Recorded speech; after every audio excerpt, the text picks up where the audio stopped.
Welcome to PTE Updates. For more videos, subscribe our channel.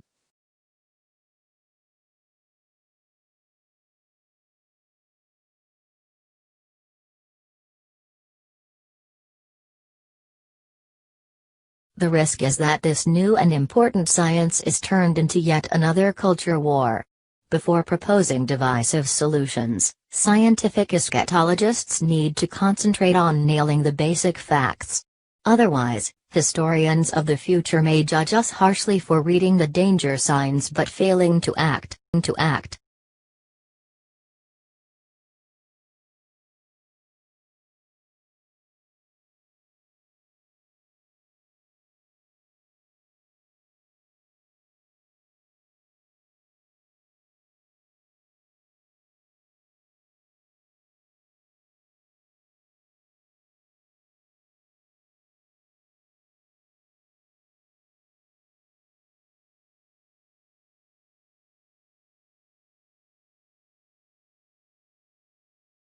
Evidence for an impending civilizational collapse is much weaker, but is already being politicized in a similar way.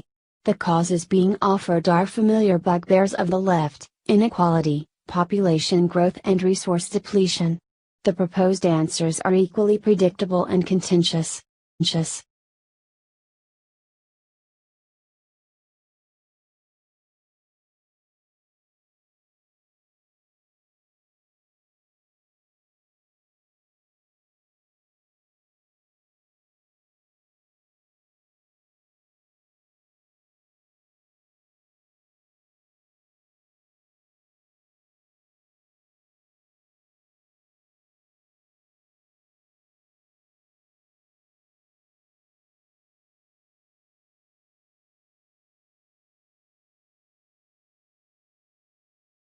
Compared with those who weren't very worried, the medium hesitancy parents were twice as likely to place a high emphasis on purity as a moral value.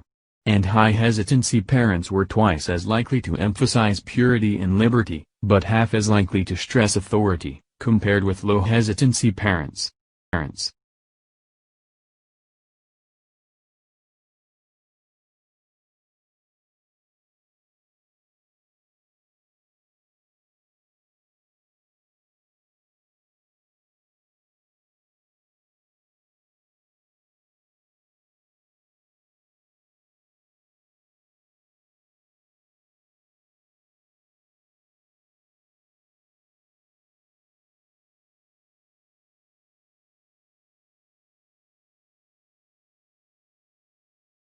Chocolate was brought to Europe by the Spaniards, who learned its use from the Aztecs.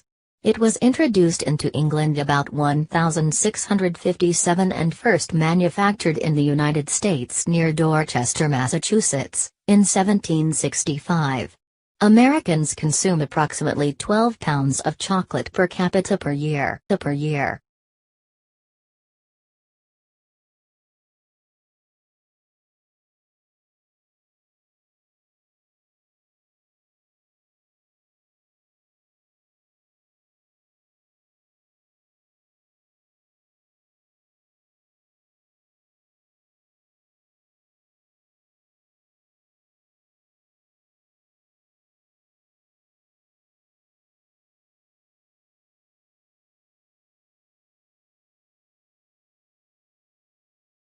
Chocolate contains more antioxidants, cancer-preventing enzymes, than does red wine.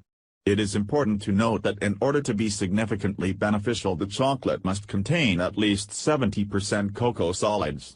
Much of the American chocolate bars contain high amounts of fat and sugar and additives.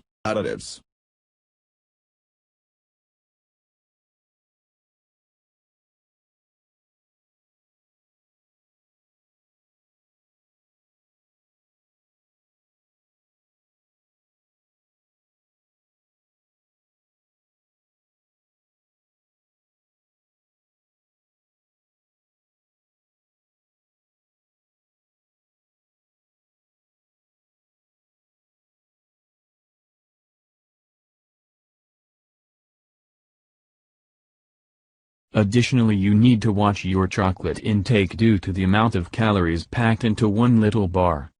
There are roughly 85 to 150 calories per ounce, depending on the specific brand you buy.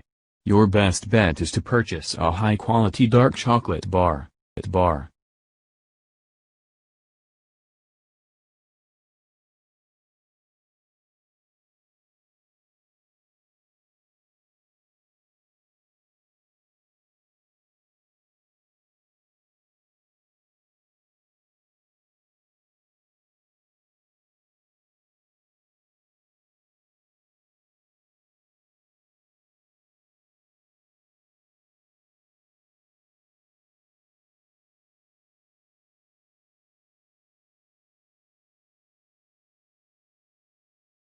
This is another case where one study says one thing and another study says something else. In an article by Dr. Andrew Weil, recently, scientists discovered that the anandamides in chocolate and cocoa powder activate the same receptor in the brain as marijuana. The result is a sense of well-being or mild euphoria.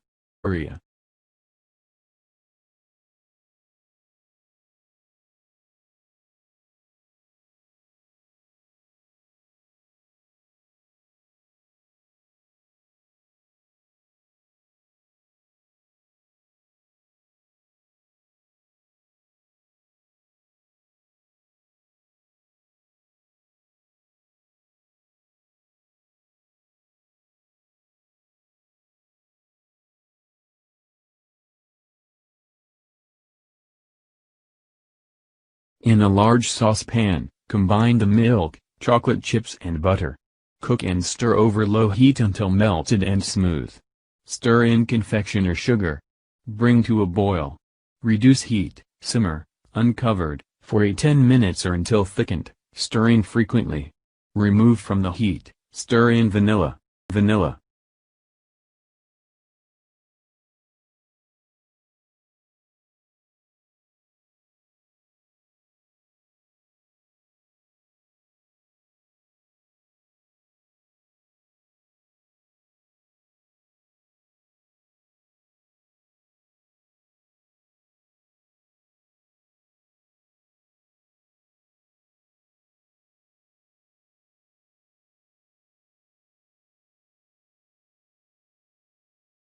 Dark chocolate with a high cocoa percentage is a good source of healthy fats, fiber, iron, magnesium, manganese, phosphorus, zinc, among many other beneficial plant nutrients.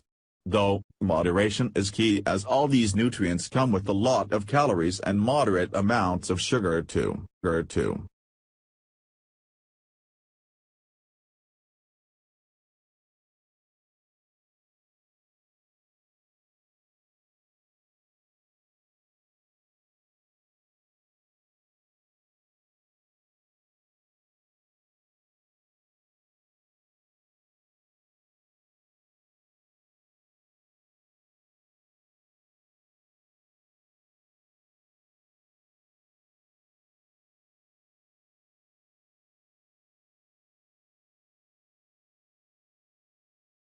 Cocoa houses an impressive amount of powerful antioxidants such as polyphenols, flavonols, and catechins.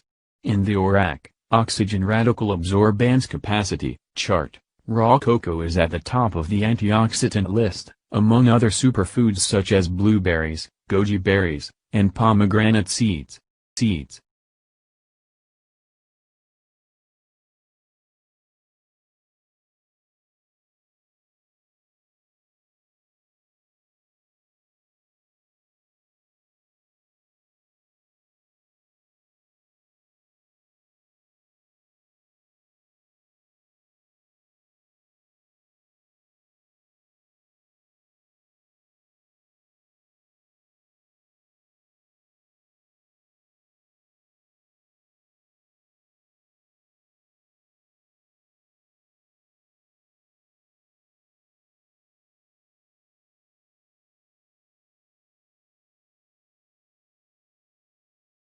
Zuckerberg said that Facebook will ask users if they're familiar with specific news sources, and if so, if they consider them trustworthy.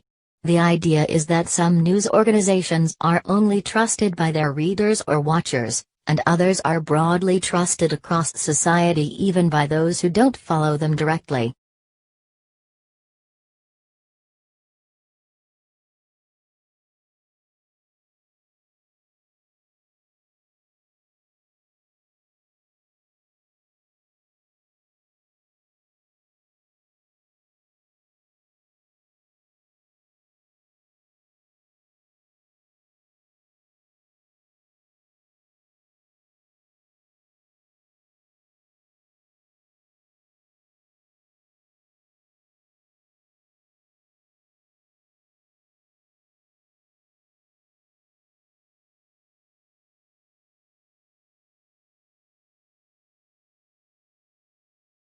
Sounds fine. Except, can we really trust Facebook's own users to make that kind of determination? Look no further than the fake news story from earlier this week alleging that the Center for Disease Control had said that this year's flu shots were potentially deadly that spread like wildfire, gaining more than 176,000 engagement.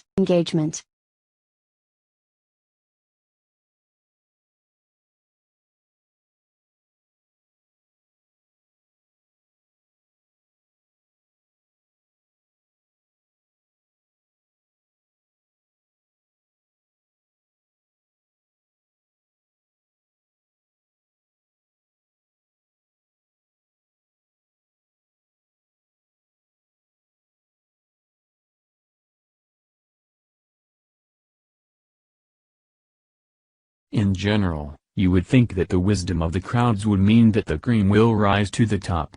But it's also worth questioning the wisdom of crowds that have already proven to be far too credulous when it comes to fake, and often truly damaging, content.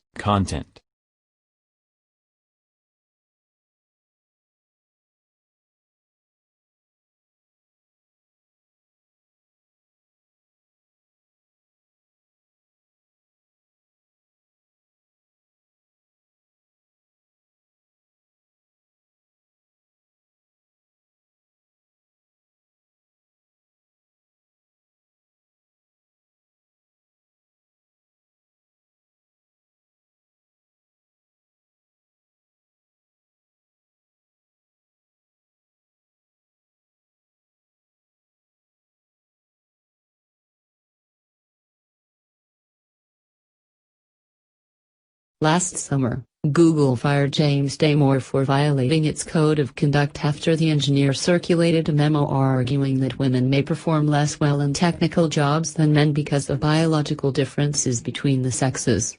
After his termination, Damore became a hero to some conservatives who see Silicon Valley as an echo chamber. This month, he joined a proposed class action lawsuits against the company.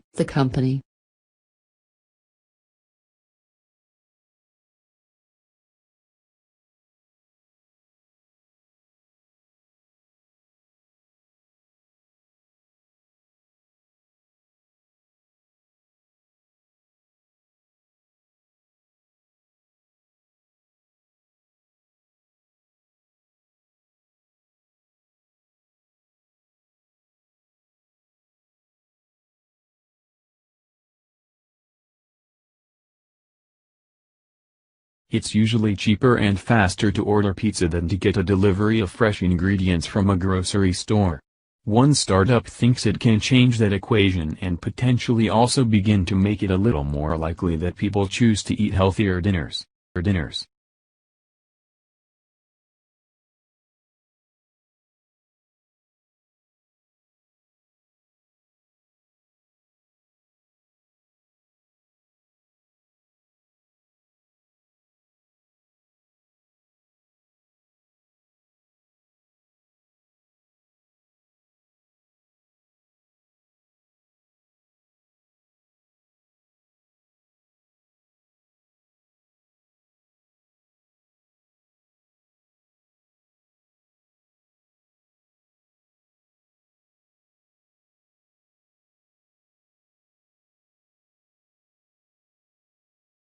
In the company's system, small fulfillment centers near grocery stores will be tightly packed with products arranged in a 3D cube of racks.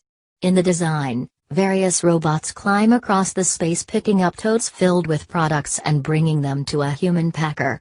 Because it avoids sending someone to hunt down products in the aisles of a store, the system makes it possible to get a 20-item order from a service like Instacart ready in 5 minutes.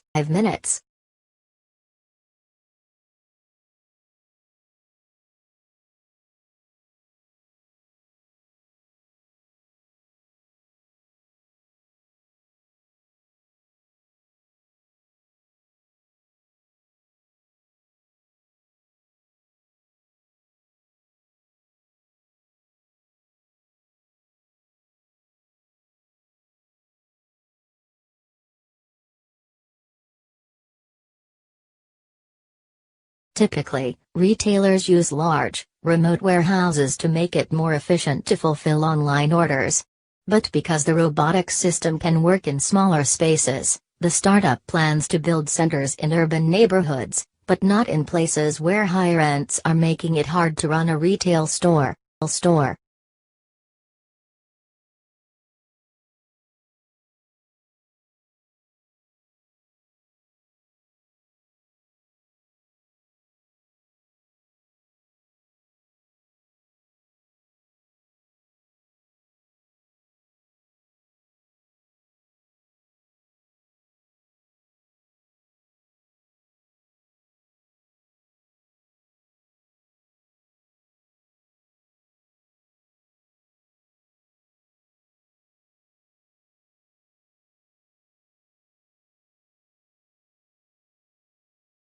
We're paying a fraction of the rent compared to a storefront on a main street, we're using a lot less labor, and we're doing it a lot faster, Gorn says.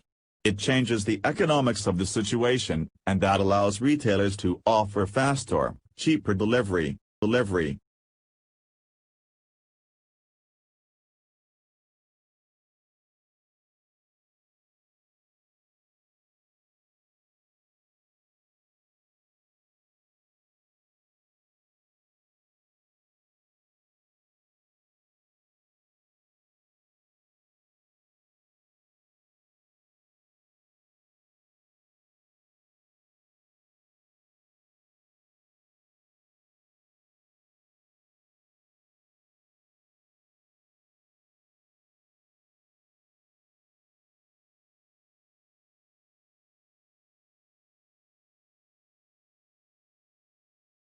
Exactly 1 year ago, cities and organizers were readying themselves for the Women's March, the largest day of protest in history that took place on January 21, 2017, one day after the inauguration of Donald Trump. A full calendar rotation later, anniversary marches will flood the streets. But beyond public demonstrations, some activists are looking to translate the energy of the marches into policy and action.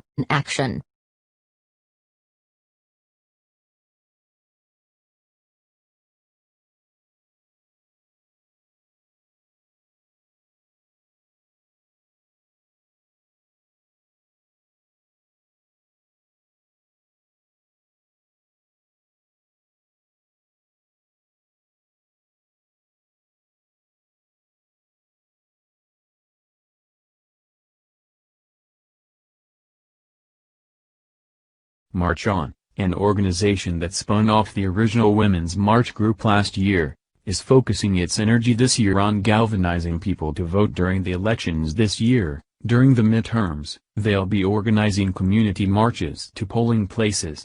But the voting effort, says March On's executive director Vanessa Rebel, has to come from a place of consensus about what we want to see our elected officials advocating for.